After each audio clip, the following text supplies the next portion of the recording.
A família do meu genro empurrou minha filha dentro do lago congelado. Ela bateu a cabeça em uma pedra e quase se afogou. Enquanto eu gritava por socorro em desespero na margem, eles apenas riam.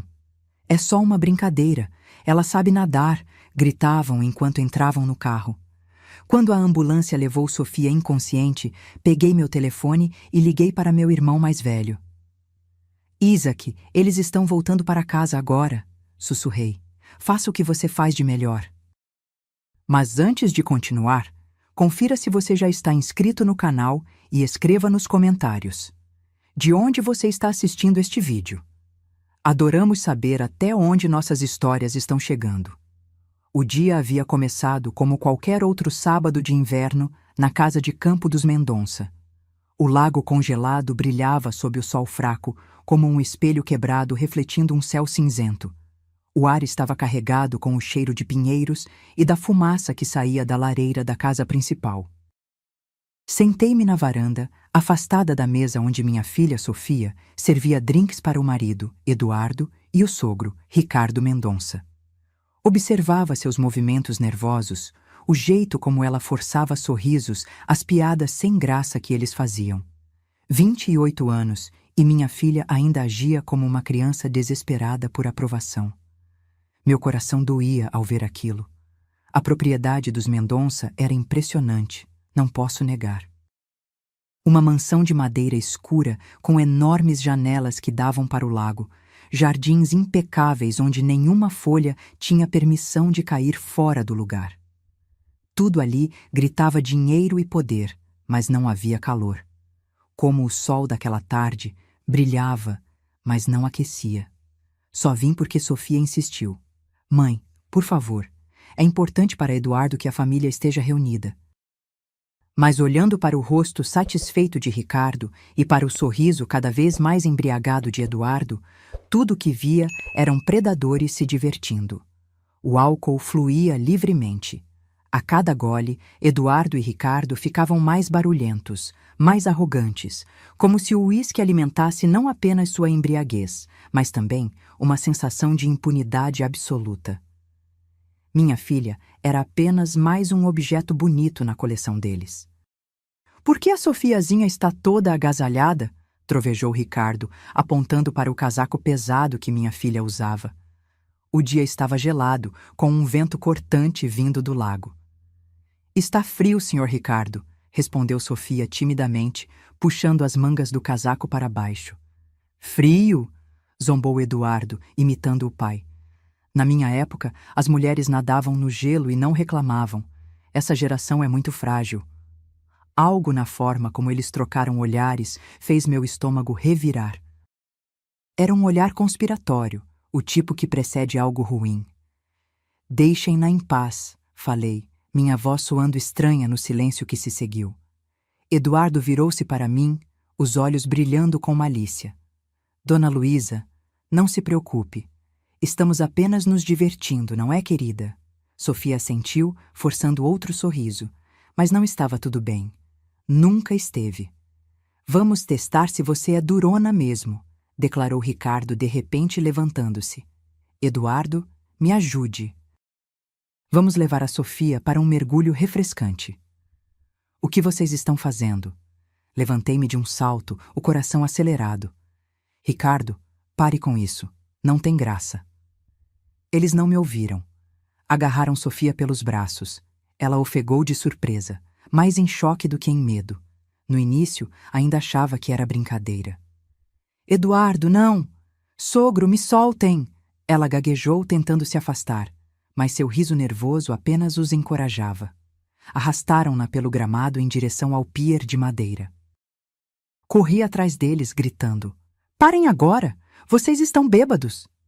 Eles me ignoraram completamente. Para eles, eu era apenas ar, um incômodo sem importância. Levaram Sofia até a ponta do pier, que se estendia sobre a água escura e parcialmente congelada. "Vamos lá, princesinha da cidade, mostre o que você tem", provocou Eduardo. "Não, por favor, não façam isso."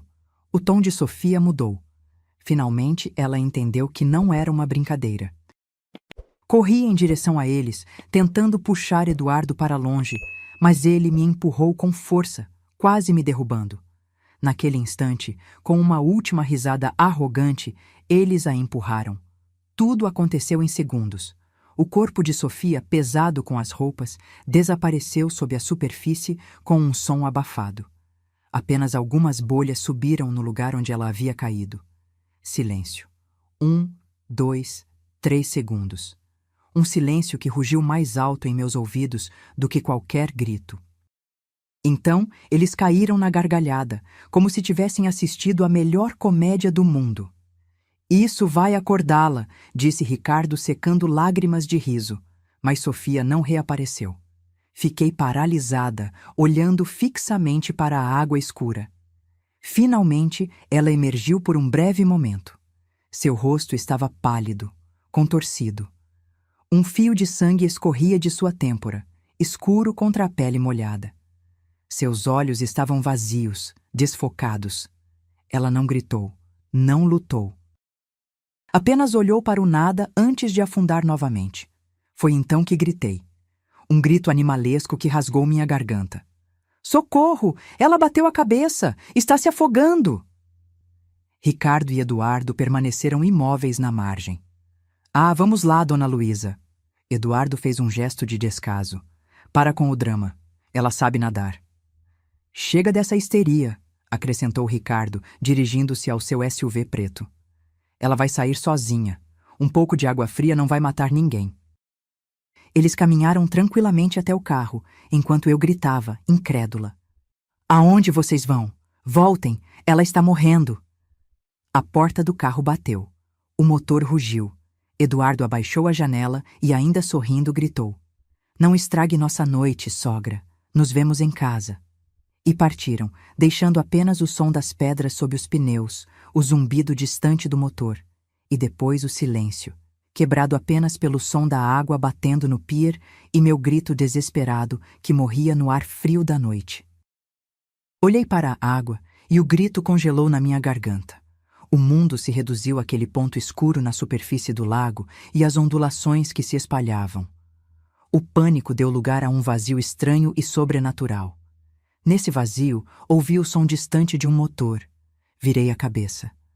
A uns 100 metros da margem, um pequeno barco se movia lentamente. Um homem com uma jaqueta desbotada estava ali. Um pescador. Não gritei mais. Não tinha voz. Simplesmente levantei o braço e apontei para onde Sofia havia desaparecido.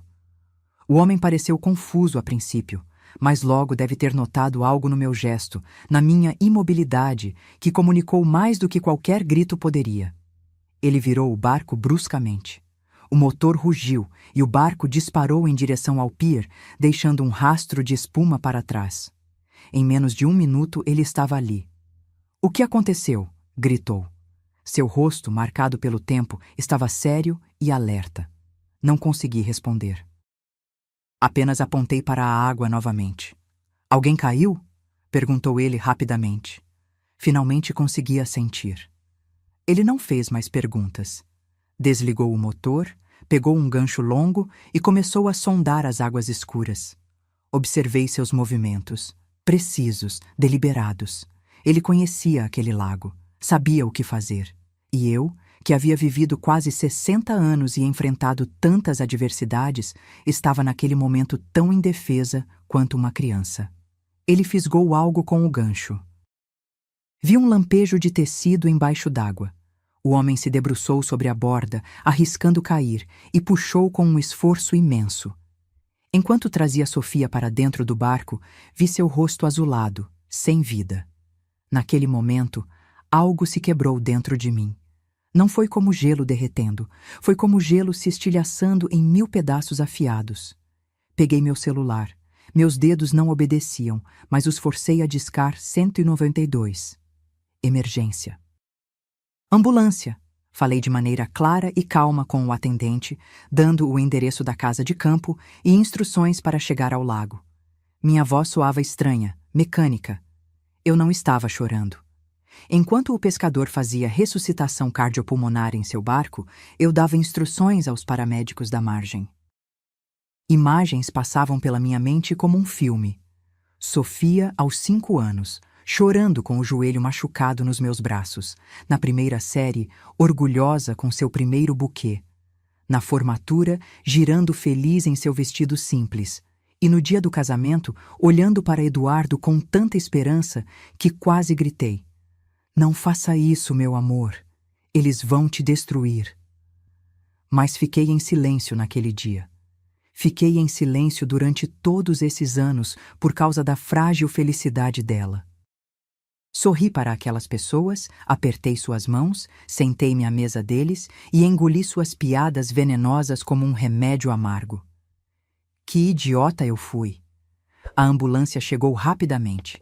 Os paramédicos correram com uma maca. Cercaram Sofia, conectando-a a aparelhos e cobrindo-a com uma manta térmica. Ouvi trechos de suas conversas técnicas: pulso fraco, hipotermia grave, trauma crânioencefálico. Trabalhavam juntos, coordenados, como um único mecanismo. O pescador permaneceu por perto, amassando o boné nas mãos. Ele queria dizer algo, mas apenas olhei para ele e assenti. Ele entendeu. Virou-se silenciosamente e retornou ao seu barco. Observei a agitação dos paramédicos, as luzes piscantes da ambulância refletindo na água parada do lago. E naquele momento soube que minha antiga vida havia acabado. A vida em que eu era apenas uma mãe, apenas uma sogra, apenas uma professora primária aposentada que ninguém levava a sério. Aquela mulher morreu ali mesmo, no pier, no momento em que sua filha afundou, sendo motivo de diversão para o próprio marido. Peguei meu celular novamente. Meus dedos não tremiam mais de choque. Agora tremiam com algo diferente. Uma raiva pura e fria, alimentada por uma decisão já tomada. Procurei na minha lista de contatos e encontrei o nome: Isaac. Não ligava para esse número há mais de 8 anos, desde que meu irmão mais velho havia destruído a carreira de um político influente e fora praticamente exilado de sua profissão. Tínhamos brigado muito na época. Eu não aceitava seus métodos, sua obsessão, sua crueldade. E agora era exatamente disso que eu precisava. Apertei o botão de ligar. O telefone tocou várias vezes.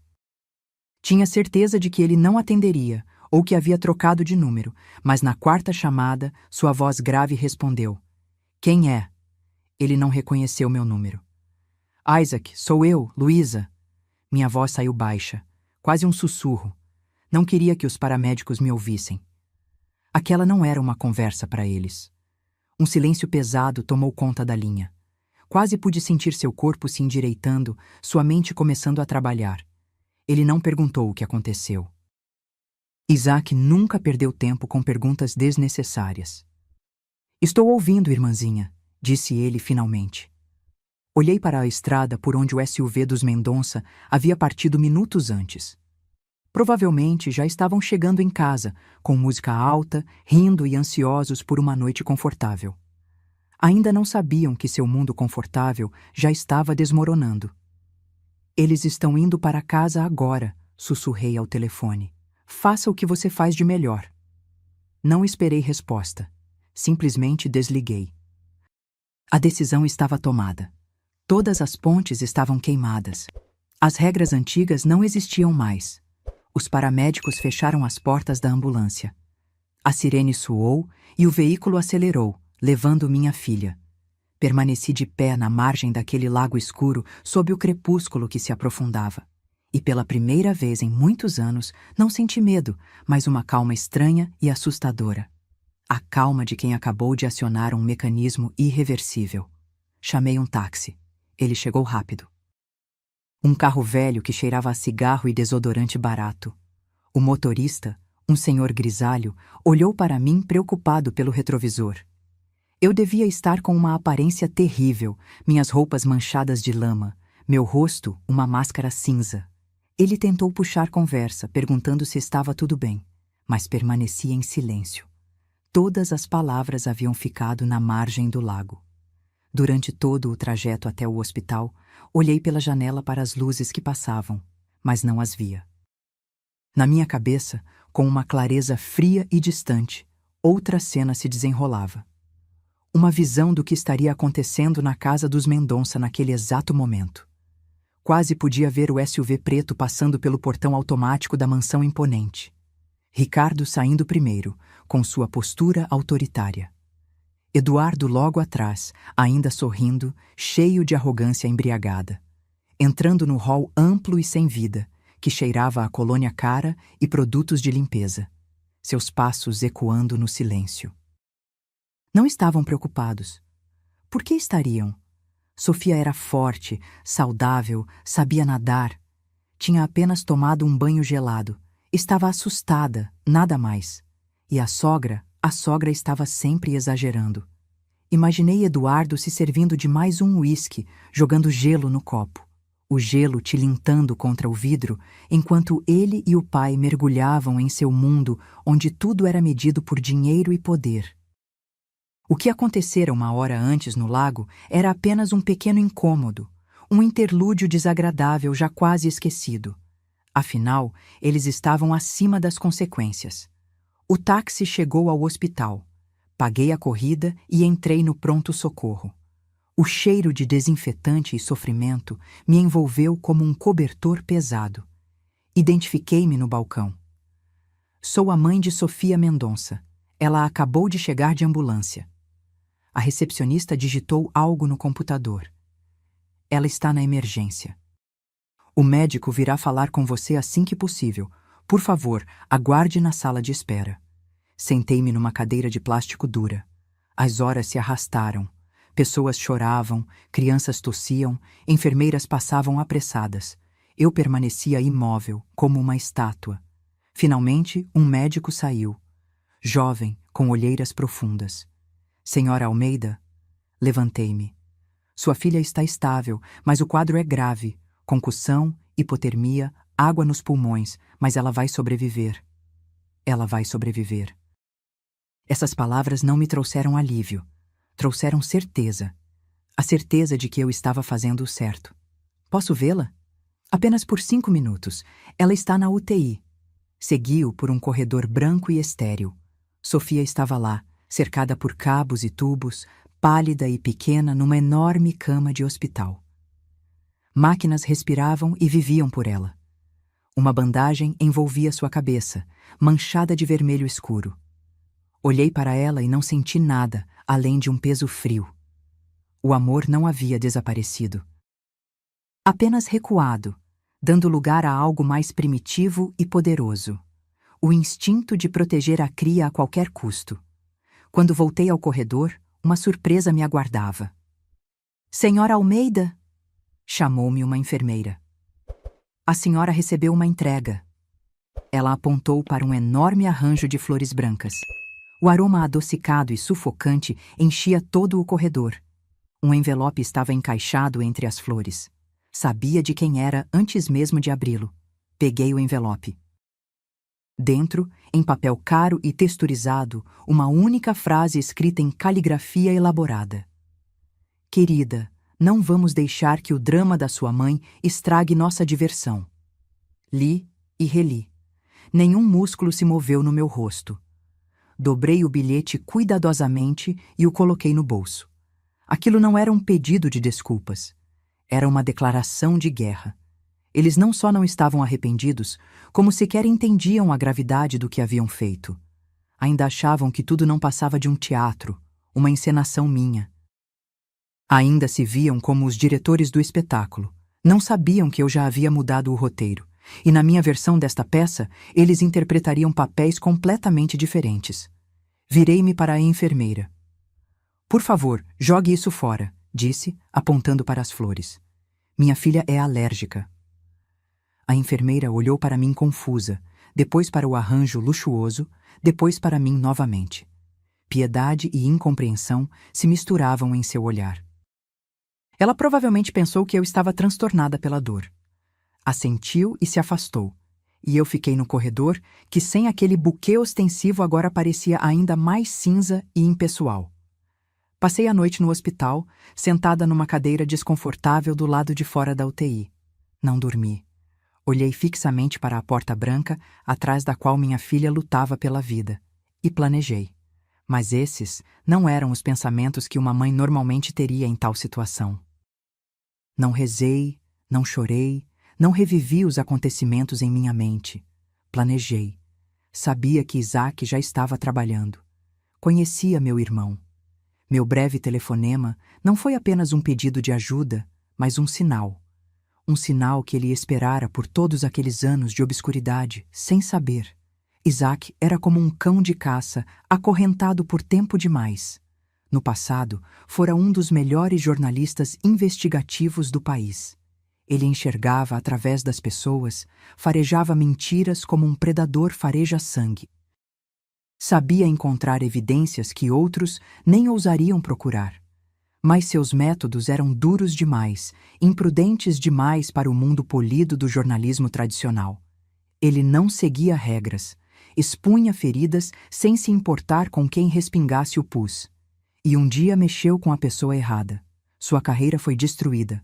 Foi demitido, perdeu suas credenciais, tornou-se um pária. Refugiou-se na obscuridade, sobrevivendo com pequenos trabalhos freelance e escrevendo sob pseudônimos. Mas ele não havia perdido sua habilidade. Eu sabia disso. E também sabia por onde ele começaria. Isaac não se deteria no presente. Isso seria superficial demais para ele. Discussões de família, episódios de embriaguez, brigas entre parentes, não era seu nível. Isaac sempre buscava a raiz, a causa original. Ele mergulharia no passado de Ricardo Mendonça. Amanhã trouxe o cheiro de café do hospital e boas notícias.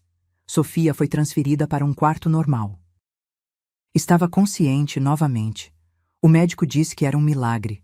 Eu sabia que não era milagre. Era a determinação dela de viver. Minha menina sempre foi uma lutadora. Só esteve lutando do lado errado por muito tempo. Entrei no quarto. Ela estava deitada, com a cabeça voltada para a janela. Estava muito fraca, mal conseguia falar. Mãe, sussurrou. Segurei sua mão. Estava fria. Estou aqui, querida. Estou com você. Ela olhou para mim e lágrimas brotaram em seus olhos. O Eduardo ligou? Não menti para ela. Sim, e mandou flores. O que ele disse? Uma tênue esperança moribunda transparecia em sua voz. Olhei diretamente nos olhos dela.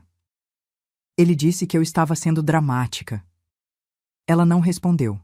Apenas virou-se para a janela, e uma lágrima escorreu lentamente por sua bochecha. Só uma.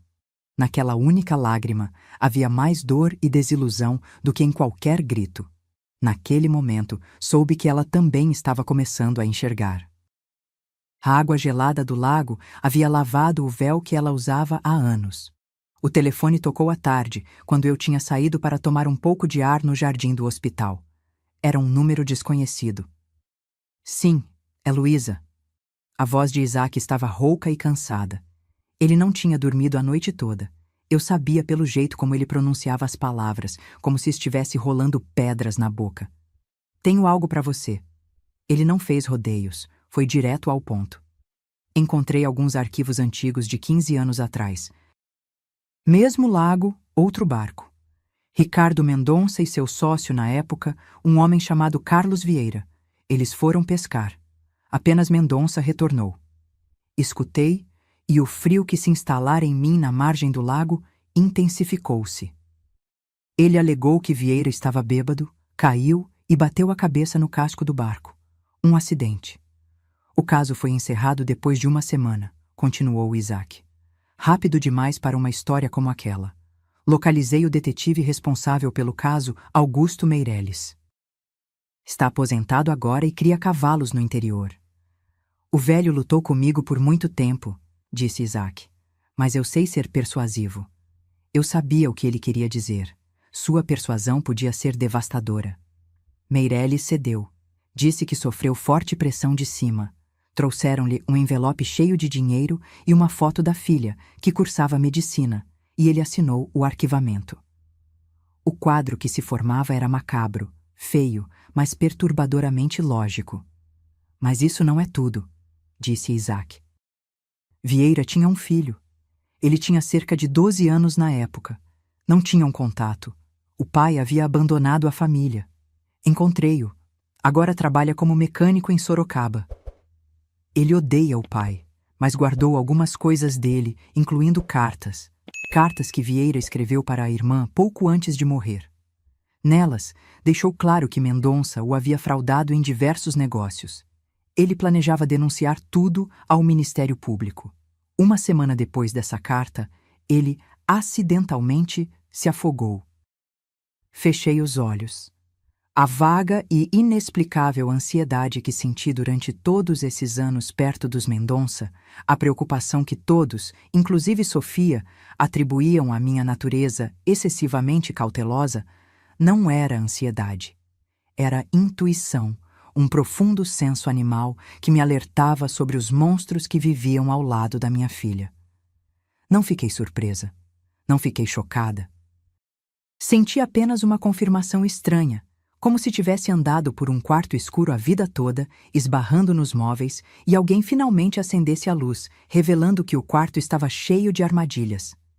E agora? Perguntei. Minha voz estava perfeitamente calma. Agora temos vantagem, respondeu Isaac. Eles acham que isso é uma briga familiar. Não sabem que estamos jogando um jogo completamente diferente. Ele estava certo. Isso não era mais uma reação ao que fizeram com Sofia. Não era mais a vingança de uma mãe ferida. Era um ato de justiça restaurativa.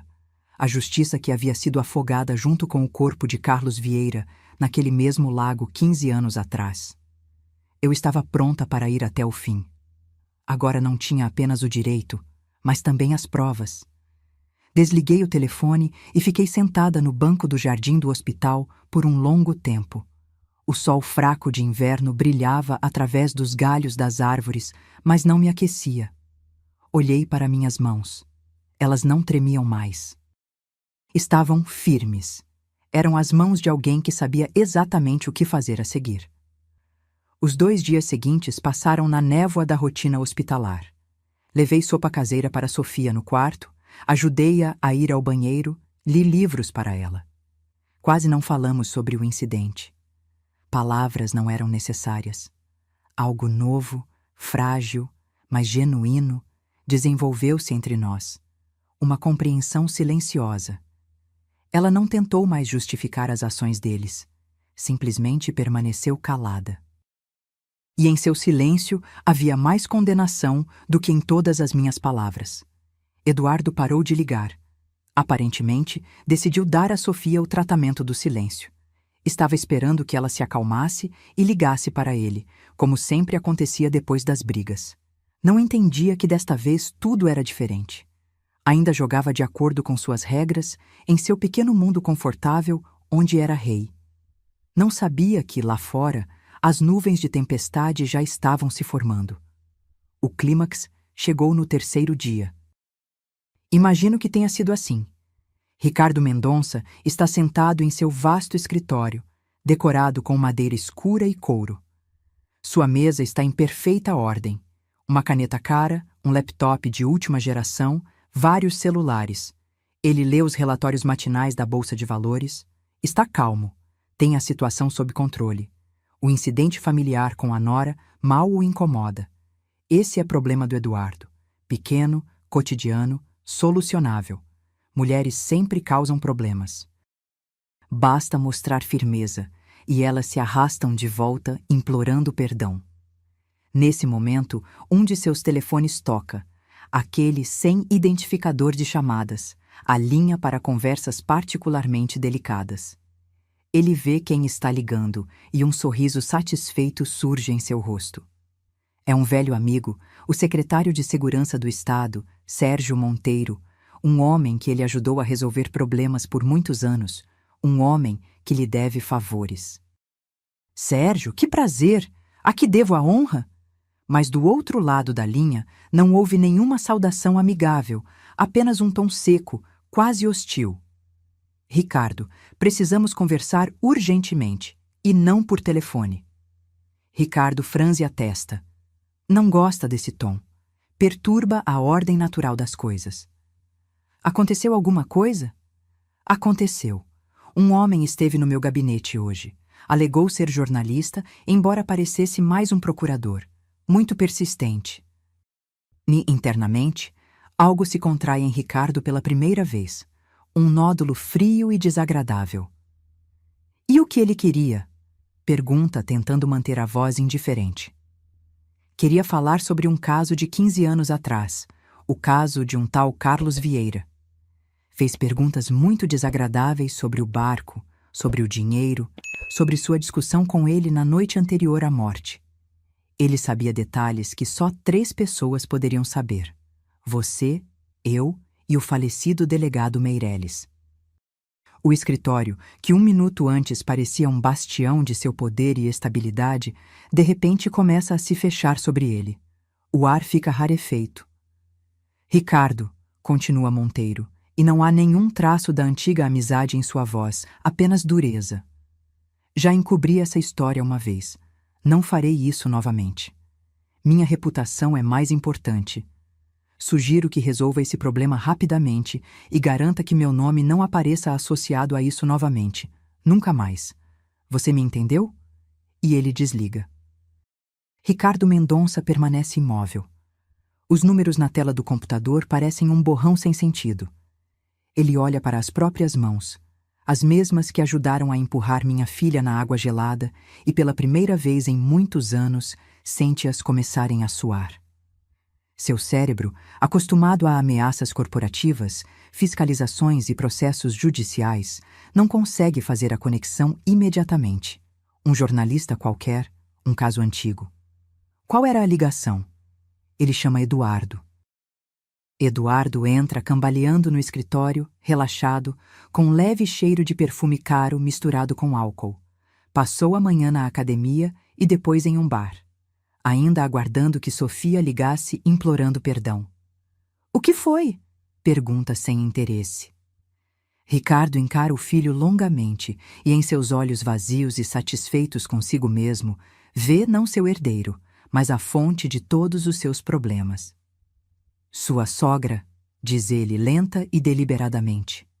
Ela disse alguma coisa? Ameaçou a gente? Eduardo sorri. A sogra? O que ela vai fazer? Vai chorar, reclamar com a Sofia? Só isso. Ela ligou para alguém depois do que aconteceu no lago? Eduardo pensa. Acho que não. Ficou parada na margem como uma estátua.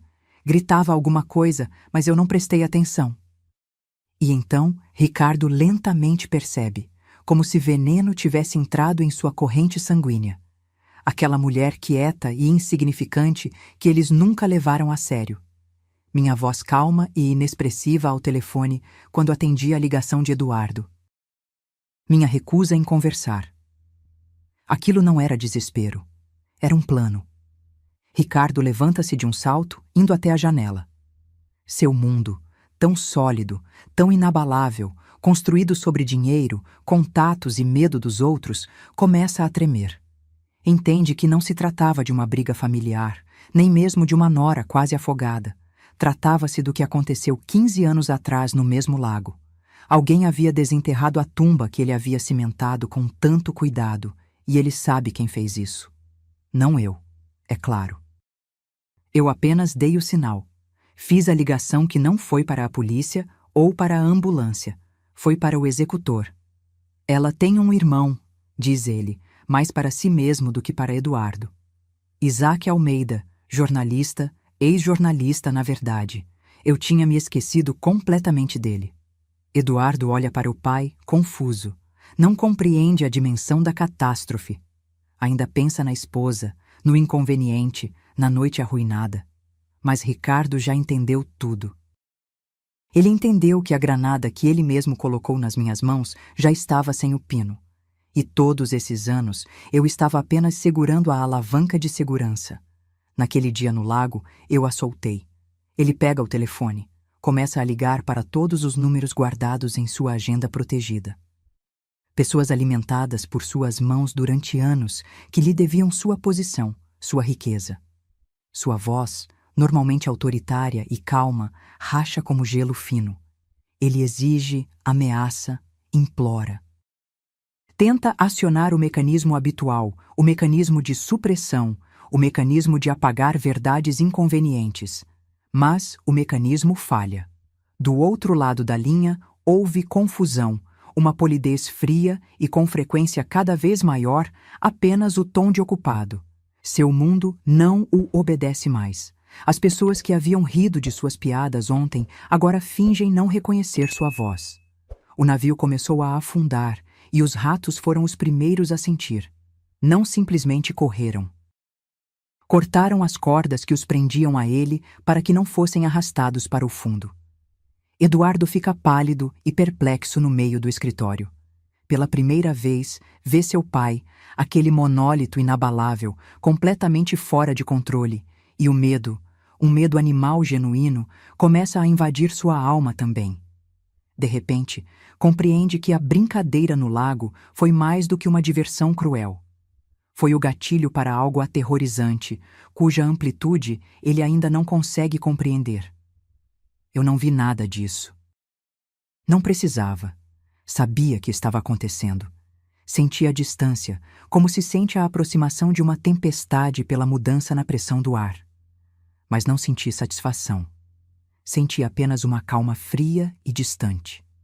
O processo havia sido iniciado e agora seguia seu curso, obedecendo às suas próprias leis implacáveis. Naquele dia, Sofia estava significativamente melhor. Já conseguia sentar-se na cama, apoiada em travesseiros. A cor havia retornado ao seu rosto. Conversamos um pouco e então ela adormeceu. Pela primeira vez em dias, foi um sono profundo e tranquilo. Saí do quarto para não perturbá-la. Não queria vagar pelos corredores sombrios do hospital e lembrei-me que no térreo havia uma biblioteca pequena, uma sala esquecida por quase todos. Eu trabalhei como professora por 35 anos, mas sempre amei bibliotecas. Aquele era um mundo que eu compreendia. Um mundo onde tudo é organizado, onde cada livro tem seu lugar, onde o silêncio reina. Encontrei-a facilmente. Uma porta com uma placa desbotada. Biblioteca. Entrei. A sala era pequena, empoeirada, com um teto alto. Cheirava a papel velho e esquecimento. Prateleiras cheias de livros cobriam as paredes. Sobre uma mesa grande no centro, pilhas de volumes estavam amontoadas. Livros que alguém havia consultado em algum momento, mas nunca devolvido ao seu devido lugar. O caos se instalou e comecei a trabalhar. Não porque alguém tivesse me pedido, mas porque precisava. Era a única coisa que podia fazer naquele momento para preservar meu equilíbrio mental. Comecei a organizar os livros sobre a mesa. Peguei cada um, limpei a poeira da capa, verifiquei a classificação na lombada e encontrei seu lugar na estante. Um volume gasto de Gabriel Garcia Marques. Coloquei-o entre Isabel Allende e Jorge Amado, literatura latino-americana. Um guia médico antigo. Deveria estar na prateleira superior, na seção de referências técnicas. Um romance policial de Agatha Christie. Foi para a estante de ficção estrangeira. Meus movimentos eram lentos, metódicos, quase rituais. Não pensei nos Mendonça nem em Isaac, nem mesmo em Sofia. Pensei apenas nos livros, no fato de que tudo neste mundo deve ter seu lugar, que uma ordem, uma vez perturbada, deve ser restaurada. Trabalhei, e o caos na pequena biblioteca do hospital gradualmente desapareceu. A mesa ficou mais limpa, as prateleiras foram preenchidas em ordem alfabética e temática rigorosa. Eu estava restaurando a harmonia naquele pequeno espaço fechado, e essa simples atividade me trouxe paz. Era a criação, um contraponto à destruição que eu havia desencadeado. Finalmente, meu telefone tocou. Era Isaac. Apoiei o telefone entre a orelha e o ombro e continuei organizando os livros. Ele está correndo como um animal enjaulado, disse Isaac sem preâmbulos. Sua voz estava calma, mas eu ouvia nela notas de satisfação predatória. Está ligando para todo mundo, tentando pressionar, comprar, intimidar, mas é tarde demais. A informação vazou. Seus velhos amigos estão evitando-o como um leproso. Ele se tornou tóxico. Ótimo, disse eu, colocando um grosso volume de biografias no lugar. Ele sabe que sou eu e sabe que estou agindo a seu pedido. Vai tentar reagir, provavelmente com força. Mandará seus capangas. Só queria que você soubesse. Eu sei, respondi. Tenha cuidado. Não se preocupe comigo, irmãzinha. Ele riu. Faz muito tempo que não vivo no endereço em que estou registrado. Estou seguro, mas você vai precisar de um bom advogado em breve, embora eu tema que nem isso vá ajudá-lo. Nos despedimos. Guardei o celular no bolso e peguei o próximo livro. Era um livro infantil de contos de fadas, com ilustrações vívidas. Passei a mão pela capa colorida. Não temia por Isaac. Ele estava em seu elemento. Eu não sentia ódio pelos Mendonça. Para mim, eles não eram mais pessoas, mas objetos, peças em um tabuleiro que eu mesma havia organizado para um xeque-mate inevitável. Eu não precisava ver seu pânico. Não precisava ouvir suas vozes angustiadas. Sua agonia não me interessava. Naquele momento, naquela biblioteca silenciosa e empoeirada, eu estava absolutamente calma. Estava simplesmente restaurando a ordem na biblioteca, na minha vida e no mundo da minha filha. Sabia que em breve o último livro encontraria seu lugar na estante e então o silêncio se instalaria. Um silêncio final, verdadeiro e completo. Quando o último livro da mesa encontrou seu lugar na estante, senti um cansaço profundo, não físico, mas espiritual, como se tivesse concluído uma tarefa muito longa e difícil. Olhei ao redor da sala silenciosa e organizada. A harmonia agora reinava aqui. Saí da biblioteca, fechando a porta firmemente atrás de mim, e retornei ao mundo de cheiros de hospital e sons abafados. Enquanto isso, do outro lado da cidade, a agonia de Ricardo Mendonça atingia seu ápice. Ele havia esgotado todos os seus recursos. Suas ligações não eram mais completadas. Suas ameaças provocavam apenas irritação. Ele entendeu que seu império, que parecia eterno e inabalável, era apenas um castelo de cartas, e alguém havia removido a carta mais importante da fundação. O desespero é um péssimo conselheiro. Leva pessoas inteligentes a cometerem atos estúpidos e previsíveis, e Ricardo, tendo perdido a capacidade de agir com sutileza, decidiu agir com brutalidade. Recorreu ao último argumento que lhe restava: a violência. Ligou para o chefe de sua equipe de segurança, um homem de expressão dura, queixo quadrado e olhar vazio, um ex-policial que realizava os trabalhos mais sujos para ele. Preciso do endereço desse jornalista, Almeida, e preciso que conversem com ele muito seriamente. Tão sério que ele esqueça não só o meu nome, mas o dele também.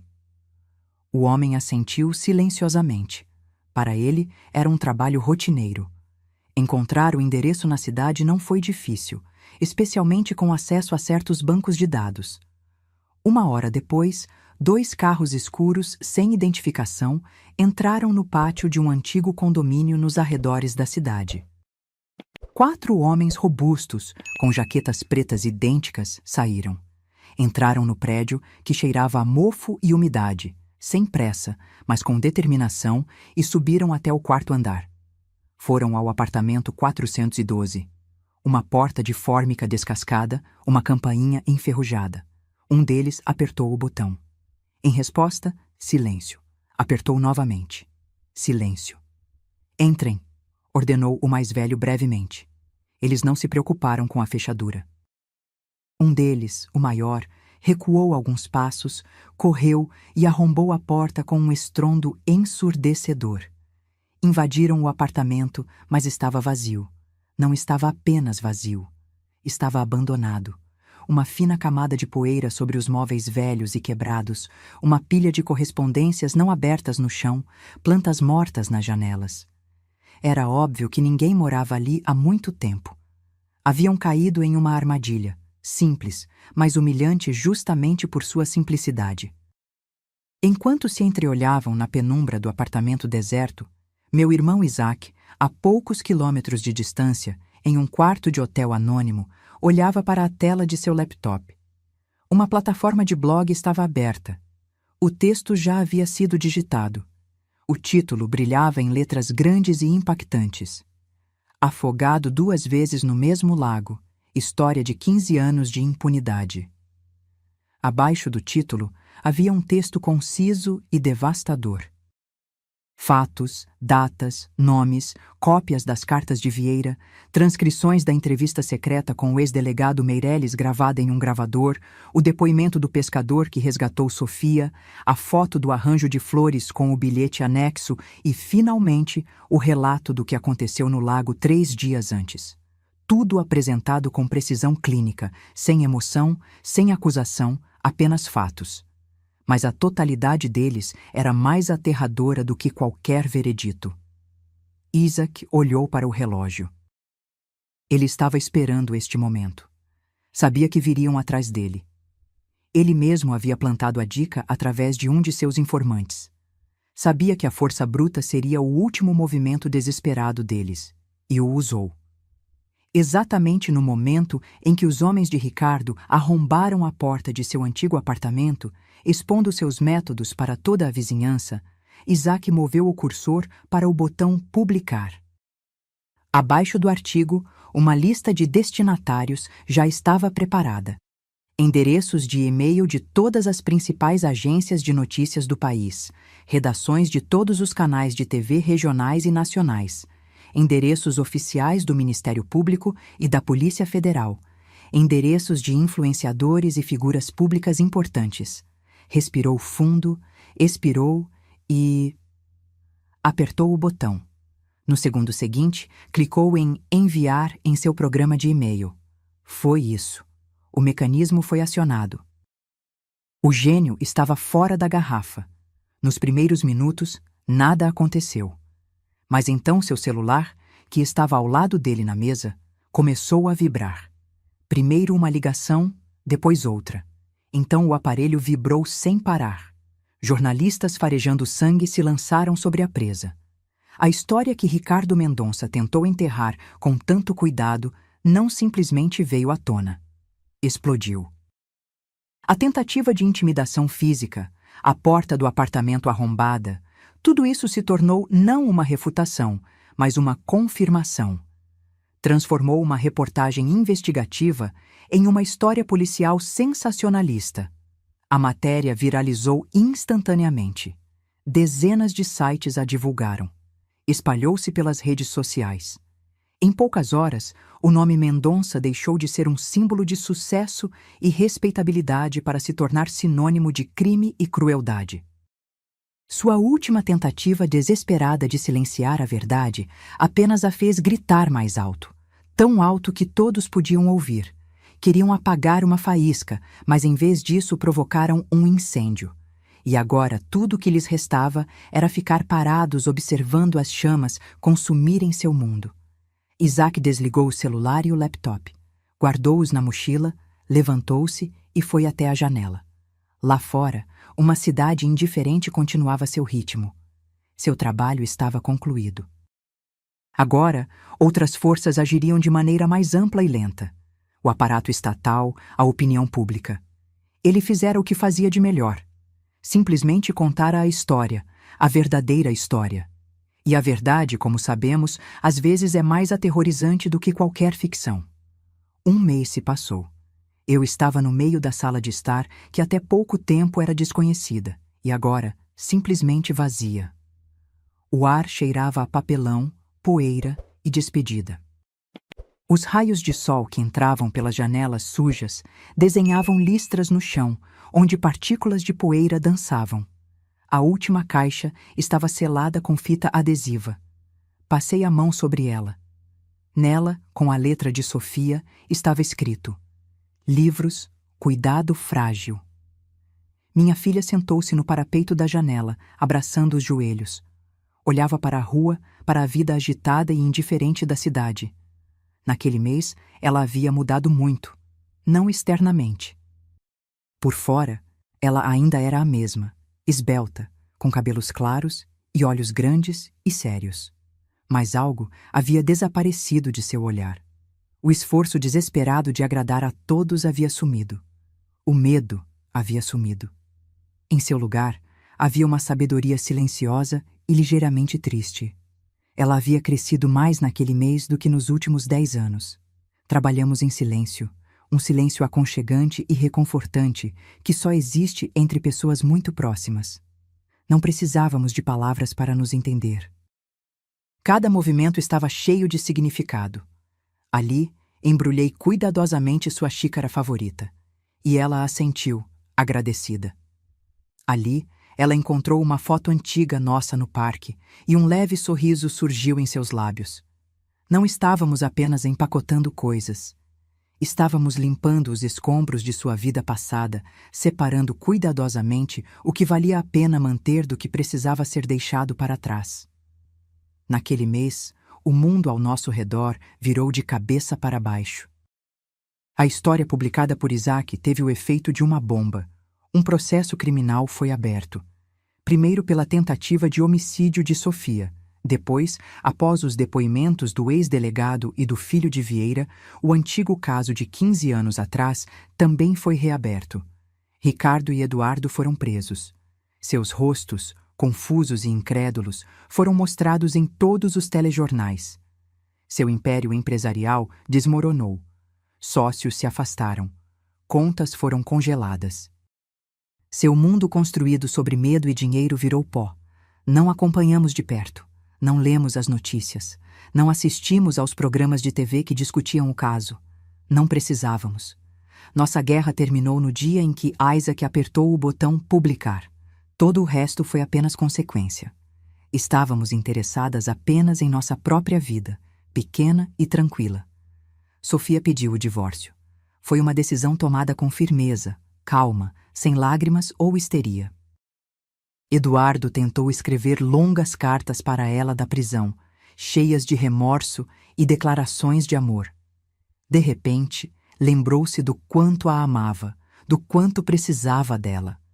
Sofia leu essas cartas e, silenciosamente, rasgou-as em pequenos pedaços.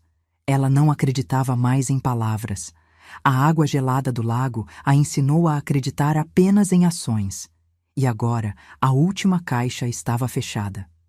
O capítulo daquela vida estava encerrado. Sofia desceu do parapeito da janela e veio até mim.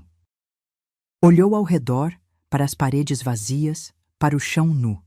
Nada mais a conectava àquele lugar. "Para onde vamos agora?" perguntou.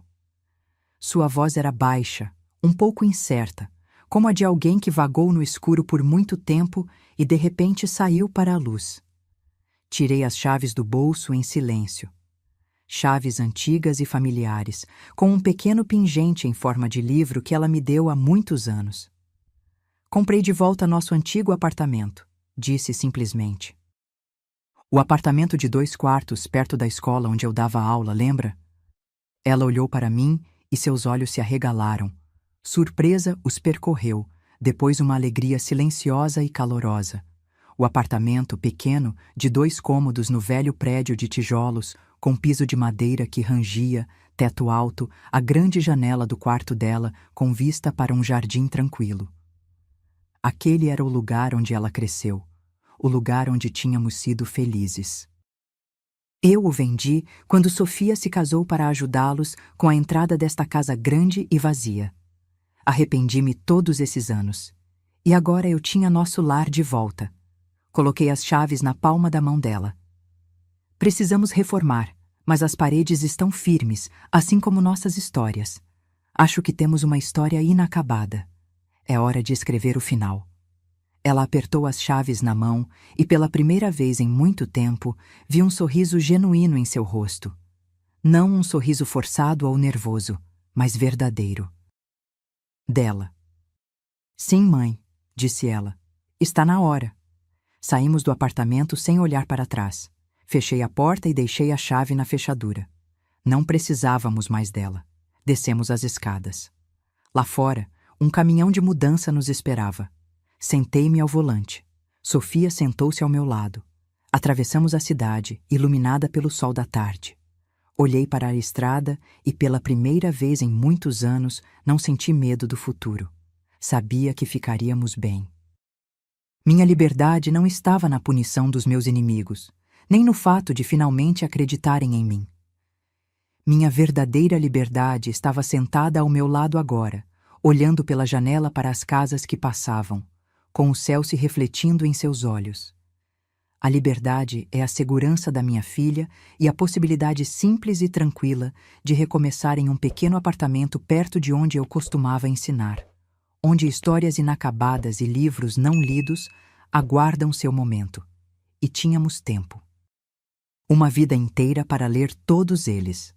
Agora, se você gostou dessa história, clica em se inscrever e me diz nos comentários qual parte te deixou de queixo caído. E não esqueça de se tornar membro para ter acesso a vídeos exclusivos que não posto aqui. Te espero lá.